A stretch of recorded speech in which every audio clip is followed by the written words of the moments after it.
तो दोस्तों, आपको जैसा कि मालूम है कि मेरी एक सीरीज चल रही है जिसमें मैं the physical feature of India के बारे में पढ़ा रहा हूँ। और सबसे पहले हमने इसमें हिमालयन पार्ट्स को कवर करा था जो कि नॉर्थर्न पार्ट है। इसके बाद हम अब पेनिनसुला प्लेट्यूज को पढ़ रहे हैं, राइट। इसमें भी हमने जैसे कि बहुत कुछ पढ़ लिया है, जिसमें हमने Aravalli range, Vindhya range, Satpura range, हमने ये भी देखा पेनिनसुला प्लेट्यूज को दो भागों में तोड़ के देखा कि central highland and Deccan plateaus के फॉर्म में हमने देखा। तो जहाँ तक हमने पढ़ लिया है, हमने सेंट्रल हाईलैंड पढ़ लिया है, हमने साथ में ही Aravalli range, Vindhya range, Satpura range पढ़ लिया है। आज से मेरा एक डेक्कन प्लेट्यूज स्टार्ट होगा। तो ये मेरे इस पेनिनसुला प्लेटू का पार्ट 3 है। ये क्लास 9 का चैप्टर नंबर 2 है, माई सेल्फ सचिन राणा। चलिए दोस्तों शुरू करते हैं, राइट। ओके, तो ये है Deccan प्लेटू, right. Okay, Deccan plateaus के मैंने स्लाइड निकाल दी है। तो ये क्या है, अगर आप इसको, मैं अभी थोड़ी देर में एक बाय डायग्राम से भी आपको समझाने की कोशिश करूंगा।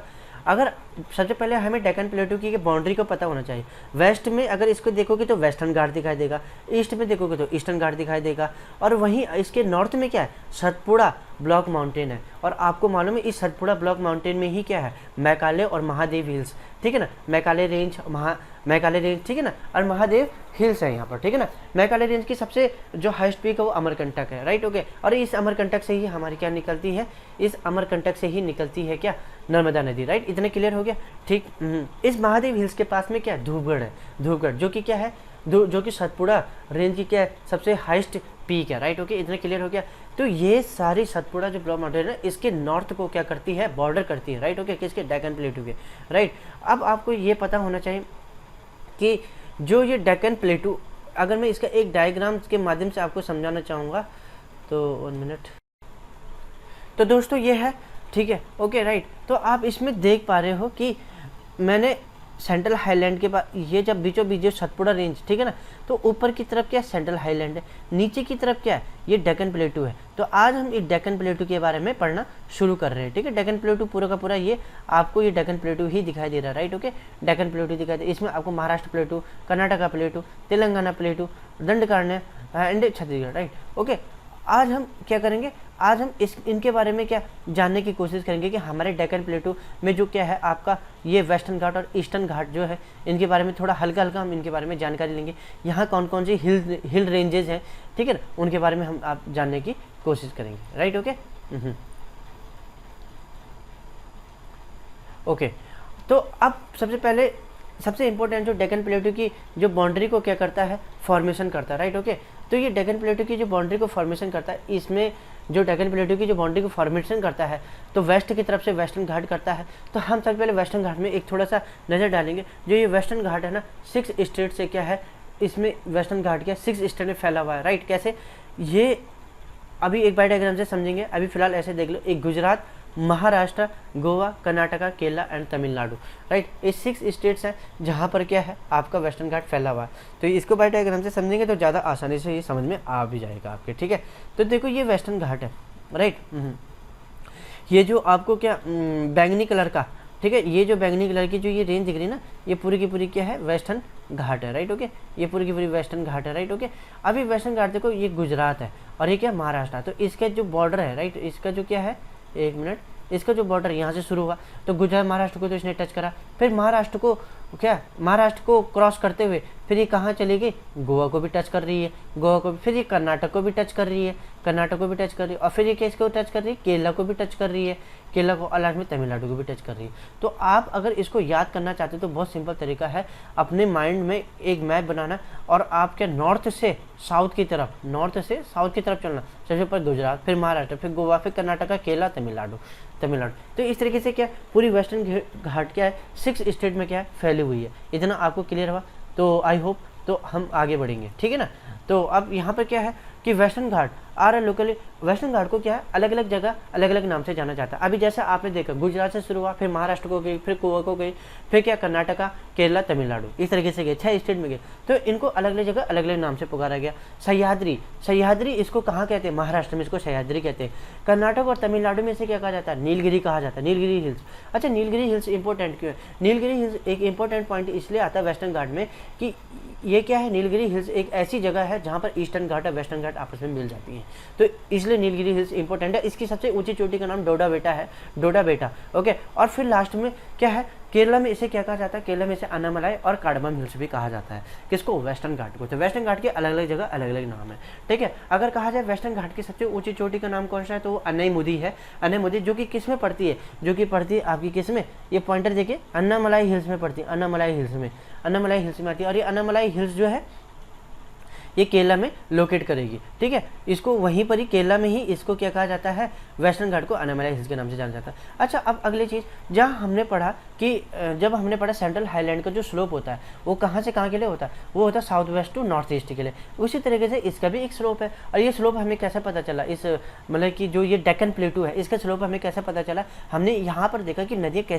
कैसी बह रही हैं, किधर से किधर की तरफ बह रही। तो हमने देखा नदियाँ जो है ना वेस्टर्न घाट से ईस्टर्न घाट की तरफ बह रही है। तो हमने कहा कहीं ना कहीं वेस्टर्न घाट का जो क्या है एवरेज एलिवेशन है ना वो 900 to 1600 मीटर है, और वहीं क्या है ईस्टर्न घाट का जो एलिवेशन है 600 मीटर है। तो हमको ये पता चल गया कि वेस्टर्न घाट क्या ऊपर की तरफ क्या उठा हुआ है, ईस्टर्न घाट क्या नीचे की तरफ धंसा हुआ। तो इस तरीके से हमने इसका क्या एक क्या स्लोप का भी पता करा, डेक्कन प्लेटू का स्लोप जो कि वेस्टर्न घाट से ईस्टर्न घाट की तरफ है। और आप इसको नदियों के माध्यम से समझना चाहते हो तो नदियों का फ्लो देखिए, मैंने एक मैप एक डायग्राम आपको बता रहा हूँ, ये डायग्राम को देखिए ध्यान से, इसमें आपको थोड़ा समझ में आ जाएगा, राइट। ओके, तो देखो ये है नदियाँ, राइट, ये गोदावरी है। गोदावरी निकल तो वेस्टर्न घाट की रेंज से रही है, ठीक है, ये जा रही है गोदावरी, राइट। ओके, गोदावरी, और इस कहाँ इधर की डायरेक्शन में जा रही है, यानी कि वेस्ट टू ईस्ट, ये वेस्ट और ये क्या है ईस्ट, ठीक है। तो यानी कि ये वेस्टर्न घाट है, आपको ये मालूम ये वेस्टर्न घाट है, राइट। ओके, ये वेस्टर्न घाट है। और ईस्टर्न घाट का है, ईस्टर्न घाट ही है, राइट, ईस्टर्न घाट ही है, राइट। ओके, तो west to east. Krishna, Krishna देखो है ना, महाबले, यहाँ कृष्णा की भी डायरेक्शन इस तरीके से, राइट, वेस्ट टू ईस्ट। और कावेरी की भी डायरेक्शन कैसी है, कावेरी की भी डायरेक्शन इस तरीके से। तो आपने इसे हमें इसका क्या एक मोटा मोटा हमें एक स्लोप का पता चला, राइट। ओके, इसे हमें क्या मिला, स्लोप का पता चला, राइट। ओके, ओके, अब आते हैं हम दे, ओके।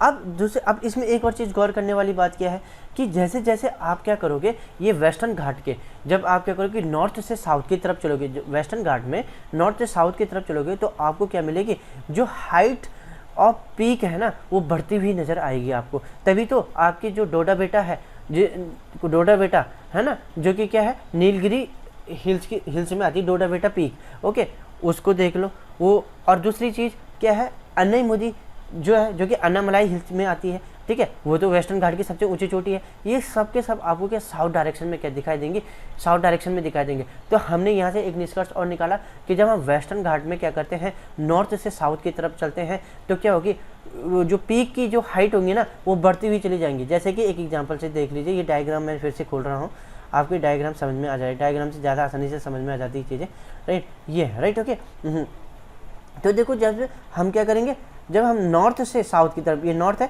ये साउथ है, राइट, जब हम नॉर्थ से साउथ की तरफ चलेंगे तो वेस्टर्न घाट जो इस तरीके से फैला हुआ है तो आपको क्या दिखाई देंगे, यहाँ आपको छोटी छोटी क्या माउंटेन है, यहाँ आपको क्या हाइस्ट पीक आपको यहाँ नीचे नीचे आते हुए दिखाई देंगे। यही क्या यही आपकी नीलगिरी हिल्स रेंज है जिसकी डोडा बेटा पीक है सबसे ज़्यादा। नीलगिरी रेंज की सबसे ऊंची चोटी का नाम कौन सी, डोडा बेटा। वहीं क्या है यहाँ पर क्या है अन्नामुदी जो कि अन्नामलाई हिल्स में लोकेट करती है, राइट।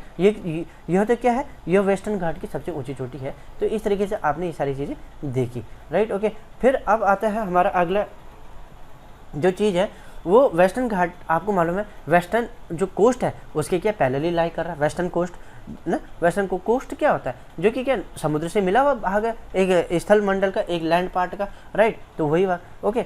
और इम्पोर्टेंट चीज़ क्या है कि ये कैसा है, एक कंटिन्यूस है। अब ये कंटिन्यूस है और इसको हम क्या कर सकते हैं, थाल, भोर और पाल घाट से हम क्या कर सकते हैं, क्रॉस कर सकते हैं। हम इसको एक एग्जाम्पल के माध्यम से समझेंगे, राइट। ओके, सबसे पहले मैं एक एग्जाम्पल समझाना चाहूँगा कि इसने इसको कंटिन्यूस क्यों कहा और जबकि ईस्टर्न घाट क्या है डिसकंटिन्यूस क्यों है। ईस्टर्न घाट डिसकंटिन्यूस, देखो ये वेस्टर्न घाट है, राइट, ओके। तो वेस्टर्न घाट कैसे जाता है, बिल्कुल कंटिन्यूस वे में जाता है इस तरीके से, कहीं पर आपको इसका ब्रेक नहीं दिखाई देगा। वहीं ईस्टर्न घाट में कहीं ब्रेक आपको ज़्यादा इस तरीके से ब्रेक आपको देखने के लिए मिलेंगे, राइट। तो इसके पीछे का कारण ये दिया गया कि कारण ये है कि जो यहाँ जो साउथ इंडिया है ना, साउथ इंडिया ही है, ठीक है, यहाँ कैसे, यहाँ गोदावरी, कृष्णा, कावेरी, ये नदियाँ जो बह रही हैं, इनकी जो लेंथ है ना छोटी है, इनकी लेंथ क्या है, छोटी है। और जो लेंथ में छोटी है तो इनके जो फ्लो है, यानी कि जो स्पीड है नदी फ्लो होने का, वो बहुत फास्ट है, बहुत फास्ट है। तो जब ये नदियाँ क्या वेस्टर्न घाट से निकलते हुए ईस्टर्न घाट की तरफ आती हैं, और जब ये बे ऑफ बंगाल में गिरने से पहले क्या करती हैं, बहुत ज़्यादा मात्रा में क्या करती चट्टानों को काटते हुए चलती हैं, बहुत ज़्यादा मात्रा में चट्टानों को काटते हुए चलती हैं, ठीक है, काटते हुए चलती हैं, राइट, ओके।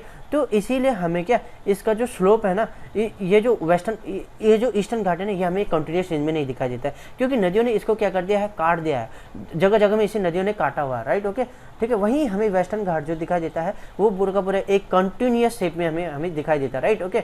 अभी हम आगे इसमें एक और इम्पोर्टेंट फैक्ट आएगा, ओरोग्राफिक रेंज, ठीक है। ओरोग्राफिक रेंज जो संबंध है ना, ओरोग्राफिक रेंज का जो संबंध है वो वेस्टर्न घाट से है, ओरोग्राफिक रेंज का जो संबंध है वो वेस्टर्न घाट से। अभी मैं आपको थोड़ी देर में उस चीज़ को भी समझा दूंगा, राइट, ओके, ओके। अब यहाँ पर कहा गया कि जो वेस्टर्न घाट को अगर हमें क्या करना है कि अगर वेस्टर्न घाट को क्रॉस करना है, मतलब कि जैसे हमें एक जगह, तो यहाँ पर क्या है, अलग अलग क्या बनाए गए हैं, पासेस बनाए गए, जो कि थाल, भोर और पाल और सनकोट। तो इसको हम बाई डायग्राम से समझेंगे, थाल, भोर और पाल घाट ये है क्या एक्चुअल में, ये क्या है एक्चुअल में, थाल घाट, भोर घाट, पाल घाट, ये एक रूट बनाए गए हैं, एक रूट बनाए गए हैं जिनसे हम क्या कर सकते हैं, एक जगह से दूसरी जगह जा सकते हैं, ठीक है। तो जैसे मुंबई है, ये मुंबई है, राइट, ओके, यहाँ पर मुंबई, राइट, ओके, यहाँ नासिक है, यहाँ पर क्या पुणे। तो मुंबई से जो नासिक के लिए जाएगा उसका नाम है थाल घाट। तो ये जो घाट है ना, ये थाल घाट है, इस थाल घाट के माध्यम से हम मुंबई टू नासिक जा सकते हैं। ऐसे आता है एक भोर घाट, ये भोर घाट है, ये भोर घाट है। इस मुंबई से अगर मुझे पुणे को जाना है, मुंबई टू पुणे, तो हमें किससे जाना पड़ेगा, भोर घाट से जाना पड़ेगा। कोची किस में पड़ता है, केरला में पड़ता है, राइट। और हमें जाना है कहाँ पर, चेन्नई में, हमें जाना है चेन्नई, तो चेन्नई कहाँ पड़ता है, तमिलनाडु में पड़ता है। तो उसके लिए क्या है, पाल घाट, उसके लिए क्या है, पाल घाट, राइट, उसके लिए पाल घाट है। और इसी तरीके से तिरुवनंतपुरम जो कि कहाँ पड़ता है, केरला में पड़ता है, ये भी केरला में, इसे हमें जाना मदुरई, चेन्नई, मदुरई नहीं, ओके। तो उसके लिए हमारे पास क्या, सनकोट पास है। तो इस तरीके से ये चीज़ें इंपॉर्टेंट है, ये हमें पता होना चाहिए, थाल घाट, भोर घाट, पाल घाट, सनकोट पास, राइट। तो ये आपको थाल घाट किस किस के, मुंबई टू नासिक, भोर घाट किस किस के बीच में, मुंबई टू पुणे, पाल घाट किस किस के बीच में, कोची टू चेन्नई, और सनकोट पास जो है वो आपके तिरुवनंतपुरम टू मदुरई के बीच में आपस में क्या करता है, इनको क्या करता है, कनेक्ट कर रहा होता है, राइट, ओके। इतना समझ में आए, ओके। अब आगे पढ़े हम इसके बारे में कि अब आगे पढ़ते हैं। अब हमने क्या करा, एक बार पहले हमने देखा कि जो वेस्टर्न घाट है उसको हमने क्या करा कि कहीं पर इसको कहीं पर इसको हमने सह्याद्री के नाम से पुकारा महाराष्ट्र में, हमने कहीं पर इसको किस नाम से पुकारा, नीलगिरी हिल्स के नाम से पुकारा, कहाँ पर पुकारा, कर्नाटक और तमिलनाडु में। केरला में हमने इसे क्या कहा, अन्नामलाई और कार्डमम हिल्स के नाम से पुकारा। अब हम इस वेस्टर्न घाट को क्या करेंगे, तीन अलग अलग उसमें, जैसे कि नॉर्थ वेस्टर्न घाट, फिर सेंट्रल मिड वेस्टर्न घाट और फिर लास्ट में साउथ वेस्टर्न घाट। तो हमें ये सबसे पहले इस डायग्राम में एक बार देख लेते हैं, फिर उसके बाद आसानी हो जाएगी इसको समझने में, राइट, ओके। कि वेस्टर्न घाट को समझना ज़्यादा जरूरी, राइट, ओके। ये वेस्टर्न घाट है, राइट, ओके। यहाँ पर देखो ये डायग्राम, यहाँ छोटा डायग्राम है, ये वेस्टर्न घाट है और ये क्या है, ईस्टर्न घाट है, राइट। तो अभी हम फिलहाल इतना पढ़ रहे हैं, तो ये बड़ा डायग्राम निकाला हुआ वेस्टर्न घाट का, राइट, ओके। तो ये वेस्टर्न घाट जो नॉर्थ वेस्टर्न घाट, राइट, सेंट्रल वेस्टर्न घाट और साउथ वेस्टर्न घाट, राइट, ओके। तो नॉर्थ वेस्टर्न घाट जो है ना, ये आपके क्या, ताप्ती नदी से शुरू होता है, क्योंकि आपको मालूम है तीन ऐसे दो नदी हैं, ठीक है। एक ऊपर क्या है, नर्मदा रिवर बह रही है, नर्मदा, और नीचे क्या है, ताप्ती रिवर बह रही है, ताप्ती रिवर बह रही है। और ये दोनों रिवर कहाँ से निकल रही हैं, सतपुड़ा ब्लॉक माउंटेन रेंज से निकल रही है, सतपुड़ा इनके बीच में है। तो ताप्ती रिवर क्या सबसे साउथ में, तो इस ताप्ती से शुरू होती है क्या, नॉर्थ वेस्टर्न घाट, और कहाँ तक चले जाता है, कहाँ तक, इस ताप्ती से शुरू होकर कहाँ तक चला जाएगा, ये गोवा तक जाता है, गोवा तक चला जाता है। तो ये जो पॉइंट है ना, ये गोवा है, राइट, गोवा। तो ये नॉर्थ वेस्टर्न घाट है। और नॉर्थ वेस्टर्न घाट में मेनली क्या आता है, महाराष्ट्र। देखो ये पूरा का पूरा क्या है, महाराष्ट्र है, ये पूरा का पूरा महाराष्ट्र का क्षेत्र, तो महाराष्ट्र आता है इसमें पूरा का पूरा, राइट, ओके, ठीक है। अब आपका गोवा से गोवा से शुरू करेंगे और नीलगिरी हिल्स तक, नीलगिरी हिल्स तक। नीलगिरी हिल्स को क्यों मैंने ऐसे पैमाने मानक के रूप में चुना, क्योंकि मैंने नहीं चुना, सॉरी इसके लिए बाय मिस्टेक। तो बट नीलगिरी हिल्स को यहाँ पर इसलिए चुना गया है क्योंकि नीलगिरी हिल्स जो है ना, ये देखो ये रेंज है नीलगिरी हिल्स की, ऐसे ये कर्व एक आर्क शेप में ऐसे, यहाँ ईस्टर्न घाट यहाँ से आ रहा है और यहाँ से वेस्टर्न घाट आ रहा है, तो ये दोनों आपस में मिल जाते हैं, तो नीलगिरी हिल्स तक। तो गोवा से नीलगिरी हिल्स के बीच में कहा गया सेंट्रल वेस्टर्न घाट, सेंट्रल वेस्टर्न घाट कहा गया, ठीक है। अब आप देखो कि ये नीलगिरी हिल्स है, जो ये नीलगिरी हिल्स है, राइट, ओके। और इसके बाद कौन सा वाला पास आता है यहाँ पर पास आता है, यहाँ पर पाल घाट आता है, यहाँ पर पाल घाट, पाल घाट। ये पाल घाट आपको मालूम है कोच्चि को चेन्नई से जोड़ता है, कोच्चि को चेन्नई से जोड़ता है, इतना आपको मालूम है। कोच्चि किस में, केरला में पड़ता है, चेन्नई किस में पड़ता है, तमिलनाडु में पड़ता है। और वहाँ से शुरू होकर और कन्याकुमारी तक जाता है और उसको बोलते हैं साउथ वेस्टर्न घाट। तो पाल घाट से शुरू होकर और कन्याकुमारी तक जो जाएगा उसे हम क्या कहेंगे, साउथ वेस्टर्न घाट कहते हैं, राइट, ओके। इतने क्लियर हो। अब हम आगे बढ़े तो नॉर्थ वेस्टर्न घाट, तो नॉर्थ वेस्टर्न घाट, ठीक है। इस नॉर्थ वेस्टर्न, सबसे पहले मैं नॉर्थ वेस्टर्न घाट के बारे में पढ़ूंगा, ठीक है। तो नॉर्थ वेस्टर्न घाट को 4 रेंजेस में हमने डिवाइड कर रखा। 4 रेंजेस कौन कौन सी ये भी पता होनी चाहिए। नॉर्थ वेस्टर्न घाट को 4 रेंज में हमने डिवाइड करा, राइट। तो ये देखिए नॉर्थ वेस्टर्न घाट, इसको थोड़ा सा जूम कर रहा हूँ मैं ताकि आपको क्लियरली ये चीज़ समझ में आए। देखो ये जो है ना, जहाँ पर ये पॉइंटर चल रहा है, हाथ का निशान आ रहा है, तो ये देखो सतमाला हिल्स, सतमाला हिल्स ही है, राइट, सतमाला। इसके ही क्या है, ईस्ट में जाओगे, ईस्ट बगल में वहाँ पर क्या अजंता रेंज है। अजंता रेंज आपको मालूम है, अजंता रेंज ये इसमें क्या अजंता केव्स है, आप पढ़ते हो अजंता एलोरा की गुफाएं, तो अजंता रेंज ही है, राइट, ओके, अजंता। तो सतमाला हिल्स के ईस्ट में क्या है, अजंता रेंज है, ठीक है। अच्छा, ये सतमाला हिल जो है ना सह्याद्री रेंज की इंटीग्रल पार्ट है। आपको मालूम है सह्याद्री रेंज किसको बोला जाता है, वेस्टर्न घाट को बोला जाता है। कहाँ बोला जाता है, महाराष्ट्र में बोला जाता है। तो इसीलिए सतमाला हो या अजंता हो, ये सब महाराष्ट्र में आ रहे हैं। फिर तीसरी रेंज कौन सी आई, हरिश्चंद्र रेंज। हरिश्चंद्र रेंज देखो, ये हरिश्चंद्र रेंज, ये जो इस तरीके से मेरा हाथ जा रहा है, देखो ये जो पॉइंटर जा रहा है इस तरीके से। तो इसमें जो है ना कालसुबई, आपने नाम सुना होगा कालसुबई पीक, इसे हरिश्चंद्र रेंज में लोकेट करती है। हरिश्चंद्र रेंज में क्या करती है, लोकेट करती है कौन, कालसुबई पीक। इंपॉर्टेंट, इसको याद रखना, ठीक है। इस कालसुबई पीक को क्या कहा जाता है, Everest of Maharashtra, Everest of Maharashtra कहा जाता है। और इसके ही जस्ट ईस्ट में आओगे आप तो फिर क्या बालघाट रेंज, बालघाट रेंज। तो इस तरीके से हमारी 4 रेंजेस क्या करती हैं, यहाँ पर क्या करती है, लाई करती हैं। Satmala range, Ajanta range, Harishchandra range, Balaghat range. अच्छा, हरिश्चंद्र रेंज और जो बालघाट रेंज है, ये 2 नदियों के बीच में देखो, एक ऊपर नदी बह रही गोदावरी और नीचे जो बह रही भीमा रिवर। तो गोदावरी और भीमा रिवर के बीच में क्या है, हरिश्चंद्र रेंज और बालघाट रेंज है। तो हम अभी इसको आगे देखते हैं, ठीक है। इसको हम बाय डिटेल पढ़ेंगे, इसमें ज़्यादा सुन।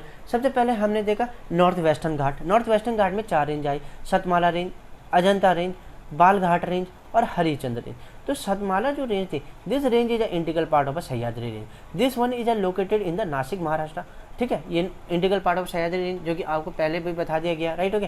फिर अजंता रेंज आया, this one is located in the east of Satmala range. अभी थोड़ी देर पहले पिक्चर में बताया था कि ईस्ट ऑफ सतमाला रेंज, यानी कि सतमाला रेंज के ईस्ट में आपकी अजंता रेंज आती है। There are Ajanta caves is located, ठीक है। फिर आता है बालघाट रेंज, बालघाट रेंज बता दिया था जो कि ईस्ट में आता है हरिश्चंद्र रेंज के।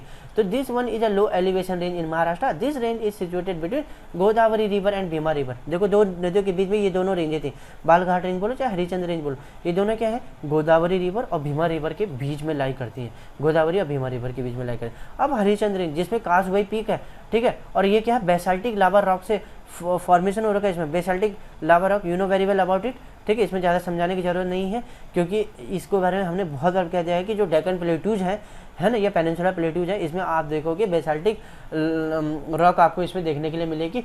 क्योंकि इसमें क्या हुआ था, जब हमारा क्या गोंडवाना पार्ट से हमारा इंडो ऑस्ट्रेलिया प्लेट निकल गई, टूट के अलग हुई, तो उस टाइम पे भी क्या लावा इस क्षेत्र में फैला। और साथ में ही जब एक रीयूनियन आइसलैंड के ऊपर से निकला तो वहाँ से भी क्या वो लावा का एक्टिव पॉइंट था, ठीक है। उस एक्टिव पॉइंट से जब लावा मतलब मैग्मा जब बाहर निकला तो वो हमारे इस जो ये पेनिनसुला प्लेटू के सरफेस में फैल गया, right. This range is also situated between Godavari and Bhima river, right. ये मैंने आपको मैप में बता दिया।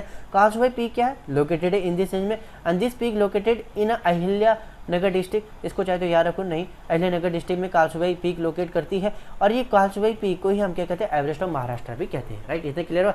अब आता है मिडिल वेस्टर्न घाट। मिडिल वेस्टर्न घाट के यहाँ कहाँ से कहाँ तक है, गोवा टू नीलगिरी, मैंने आपको बता दिया था, गोवा टू नीलगिरी। नीलगिरी इसलिए चुना गया क्योंकि नीलगिरी में क्या ईस्ट और वेस्टर्न घाट आपस में जुड़ जाती है। देखो डोडा बेटा पीक क्या है, इस नीलगिरी रेंज की क्या सबसे ज़्यादा हाईएस्ट पीक है, ठीक है। This peak is the highest one of the Nilgiri range. Nilgiri is a point where the Eastern Ghat and Western Ghat meet to each other, ना, जहाँ पे ईस्टर्न वेस्टर्न घाट आपस में मिल जाती हैं। Middle western Ghat is made of a granite. आपको इसमें क्या यहाँ पे मिडिल वेस्टर्न घाट में आपको क्या दिखा, देखिए ग्रेनाइट आपको दिखा देंगे। फिर लास्ट में आता है साउथ वेस्टर्न घाट। साउथ वेस्टर्न घाट आपको मैंने यहाँ पे एक कोष्ठक के अंदर लिखा है कि south of the Nilgiri Pal Ghat is located. जैसे कि आपसे मैप में पता था कि पाल घाट क्या साउथ नीलगिरी के साउथ में आता है, ठीक है। Palghat to Kanyakumari, Palghat to Kanyakumari तक क्या आपका, पाल घाट टू कन्याकुमारी तक क्या है हमारा साउथ वेस्टर्न घाट है, राइट। ओके, तो इसको एक बार डायग्राम से भी फिर से दोबारा से देख लेते हैं, इसमें ऐसा कुछ है नहीं, ठीक है। ये इस बार दूसरा मैप है, सेम मैप नहीं, देखो ये नीलगिरी हिल्स है, राइट, ये नीलगिरी हिल्स है, राइट। ओके, नीलगिरी, और ये क्या पाल घाट, जैसे कि आपको बताया गया, जो कि क्या कोच्चि से कहाँ को, चेन्नई को कनेक्ट करता है, राइट। ओके, पाल घाट, ठीक है। तो यहाँ से शुरू कर लिया और कन्याकुमारी तक गई, नीचे तक चले गए, तो ये पूरा का पूरा किस में आ गया, ये पूरा का पूरा आ गया साउथ, हाँ ना, साउथ वेस्टर्न घाट, साउथ वेस्टर्न घाट का आ गया। इसमें कार्डमम हिल्स भी आ गए, अनामलाई हिल्स भी आ गए, पलानी हिल्स भी आ गए, ठीक है। ये सारी हिल्स रेंज इसमें आ रही है। ये मालूम है अनामलाई हिल्स, अनामलाई हिल्स क्यों इंपॉर्टेंट है, इसको याद रखना, इसमें अनामुदई पीक है, जो कि क्या है पूरे वेस्टर्न घाट की क्या सबसे ऊंची चोटी है, हाइस्ट पीक है, राइट। ओके, तो इसको याद रखना। ओके, फिर कहा गया कि Anamudi peak is located in this range, किसमें, साउथ वेस्टर्न घाट में। Anamudi the highest peak of the peninsula plateau is located in the Annamalai hills. Western ghat and eastern ghat have a different coast name, ये भी बहुत इंपॉर्टेंट है, इनके क्या अलग अलग डिफरेंट कोस्ट नेम है। फिर से अब देखो आपको बहुत सारे कन्फ्यूजन हो रहे हैं वेस्टर्न घाट को, कई बार कहीं जगह इसको 3 भागों में तोड़ने की कोशिश कर ली। जैसे कि एक बार पहले बोला गया कि इसको क्या कहा जाता है, महाराष्ट्र में इसको सह्याद्री कहा गया, फिर इसको कहा गया कर्नाटक और तमिलनाडु में इसको नीलगिरी हिल्स कहा गया, फिर इसके बाद इसे केरला में क्या गया कार्डमम और अन्नामलाई हिल्स कहा गया। फिर उसके बाद मैंने कहा चलो ठीक है, ये अलग अलग डिवाइड था, फिर अलग तरीके से हमने इसे डिवाइड करने का हमने कहा वेस्टर्न घाट में क्या होती है, नॉर्थ वेस्टर्न घाट, फिर मिडिल वेस्टर्न घाट, फिर साउथ वेस्टर्न घाट में थोड़ा। अब हम क्या कर रहे हैं उसे, अब हम उसको उसके कोस्ट के आधार पर क्या कर रहे हैं, कैटेगराइज करने की कोशिश कर रहे हैं, राइट। ओके, तो देखो ये चीज़ें बहुत, ये सबसे ज़्यादा इंपॉर्टेंट है, कई बार पूछा भी जाता है, राइट। ओके, देखो ये जो है ना महाराष्ट्र से जो सबसे पहले तो कठियावाड़ा कोस्ट है, जो ये आपको सबसे पहले मैं बता दूं, ये पूरा का पूरा क्या है वेस्टर्न घाट है, और इधर क्या है पूरा का पूरा क्या है ईस्टर्न घाट है, राइट। ओके, तो कठियावाड़ा कोस्ट को ही बोलेगा कहाँ है, तो ये तो कठियावाड़ा गुजरात में पड़ता है, तो गुजरात में लोकेट है कठियावाड़ा कोस्ट, मतलब गुजरात के कोस्ट को क्या बोल रहा है, कठियावाड़ा कोस्ट के नाम से भी जाना जाता है, ठीक है। अब महाराष्ट्र जो इसके पास जो कोस्ट अटैच है ना, जो वेस्ट, उसको क्या बोला जाता है, उसको बोला जाता है कोंकण कोस्ट। कोंकण कोस्ट ये कहाँ से शुरू होता है, ये आप बोल सकते हो कि यहाँ पर क्या है भाई कि दमन नदी यहाँ से शुरू हुआ, ठीक है।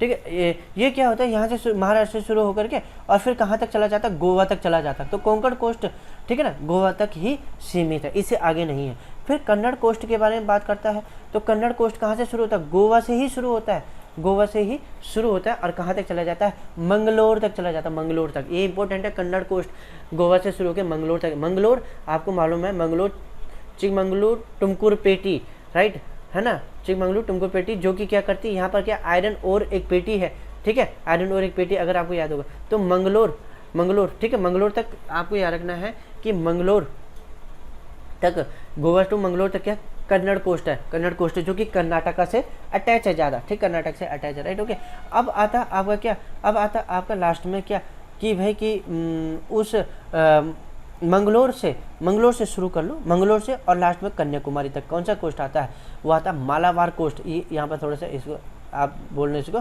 क्या है, मालाबार कोस्ट, इसे मालाबार कोस्ट के नाम से हम जानते हैं। केरला के कोस्ट को मालाबार कोस्ट कहते हैं, कर्नाटक के कोस्ट को कन्नड़ कोस्ट कहा जाता है, महाराष्ट्र के कोस्ट को कोंकण कोस्ट कहा जाता है, गुजरात के कोस्ट को कठियावाड़ा कोस्ट कहा जाता है। अब इधर से आ जाओ, ईस्टर्न घाट को भी देख लेते हैं। तो कोरोमंडल कोस्ट इंपॉर्टेंट है, कोरोमंडल कोस्ट कहाँ से, तमिलनाडु से और आंध्र प्रदेश तक जाता है, पूरा का पूरा कोरोमंडल कोस्ट इंपॉर्टेंट, बहुत इंपॉर्टेंट है, ये ईस्टर्न घाट का कोस्ट है, ठीक है। तो ये क्या है आपका तमिलनाडु से शुरू होता है और आंध्र प्रदेश तक जाता है। और ये वाले कोस्टों पे ज़्यादा इतना ज़्यादा ध्यान नहीं देना। आपसे क्या पूछा जाता है मालूम है? आपसे पूछा जाता है नॉर्थ सरकार, ठीक है, नॉर्थ सरकार, इसको हिंदी में बोलते हैं उत्तरी सरकार। ये कहाँ से चलता है? ये चलता है आंध्र प्रदेश से और वेस्ट बंगाल तक चला जाता है। तो आंध्र प्रदेश टू वेस्ट बंगाल, तो आपको नॉर्थ सरकार के बारे में पता होना चाहिए। तो इस तरीके से हाँ, ईस्ट और वेस्टर्न घाट में जो ये डिफरेंट कोस्ट हैं, किस आधार पर इनका नाम रखा गया है? वो क्षेत्र वाइज है ना, रीजन बेसिस पे इनका नाम रखा गया, राइट। ओके, आगे बढ़ते हैं। सॉरी, ओके, देखो यहाँ पर हल्का सा एक नज़र मारनी जरूरी है, ठीक है। कोंकण कोस्ट, तो जैसे कि आपको बता देगा कोंकण कोस्ट का north most part of the western coastal plane है, ठीक है, मतलब कि है ना, जो कि आपका वेस्टर्न कोस्ट का क्या सबसे नॉर्थ मोस्ट पार्ट है, ठीक है। कौन? कोंकण कोस्ट, जो कि किससे अटैच हो रखा है? महाराष्ट्र से अटैच हो रखा है। ये दमन से शुरू होगा, Daman in north to Goa, right. Okay, इन्हें क्लियर हुआ है ना, in south. And Kannada coast पे कहा कि क्या the central part of the western coastal plain, ठीक है, वेस्टर्न कोस्टल प्लेन का सेंट्रल पार्ट है कौन? Kannada coast, located between Goa and Mangalore, ठीक है ना, ये आपको पहले बताया था, मैंगलोर। फिर मालाबार कोस्ट, अब देखो कन्नड़ कोस्ट कैसे कर्नाटक से अटैच है, मालाबार कोस्ट केरला से अटैच है, ठीक है। तो ये कहाँ से शुरू हुआ है? ये मंगलोर से कन्याकुमारी तक गया है। कोरोमंडल कोस्ट के बारे में बता दिया आपको कि साउदर्न पार्ट में लाई करता है किसके? ईस्टर्न घाट के, जो कि आंध्र प्रदेश से तमिलनाडु तक चला जाता है। फिर लास्ट में नॉर्दर्न सरकार आया, जो कि क्या करता है? आपका एक कोस्टल प्लेन है, जो कि क्या करता है? वेस्ट बंगाल टू आंध्र प्रदेश में लोकेटेड करता है। और आपको इसमें क्या दिखाई देगा? महानदी गोदावरी और कृष्णा नदियों के द्वारा क्या इस कोस्टल प्लेन में आपको क्या दिखा देंगे? इन नदियों के द्वारा बनाए गए डेल्टा क्षेत्र दिखा देंगे। डेल्टा क्षेत्र कुछ नहीं बल्कि ऐसा होता है कि जो नदियां होती हैं, जब क्या होती हैं समुद्र में गिरने से पहले, जैसे कि बे ऑफ बंगाल में गिरने से पहले अपने साथ जो सेडिमेंट लेके आते हैं, तो उसे क्या करते हैं? बहुत बड़े क्या लैंड पार्ट में क्या कर लेते हैं? स्प्रेड कर लेते हैं, मतलब बिछा लेते हैं, ठीक है। और धीरे धीरे वो जो लैंड पार्ट होता है वो हमें क्या एक वृक्ष की शाखाएं, जैसे ट्री की जो ब्रांचेज होती हैं, इस तरीके से वो क्या लेते हैं? एक स्ट्रक्चर उसका बन जाता है, और वो उसी को ही क्या कहा जाता है? आपका एक डेल्टा क्षेत्र कहा जाता है। बाद में आगे आने वाली क्लास में हम आपको इसके बारे में जरूर समझाएंगे, ठीक है। तो आज के लिए दोस्तों इतना ही, और आपको जरूर थोड़ा कुछ समझ में आया होगा, आई होप सो।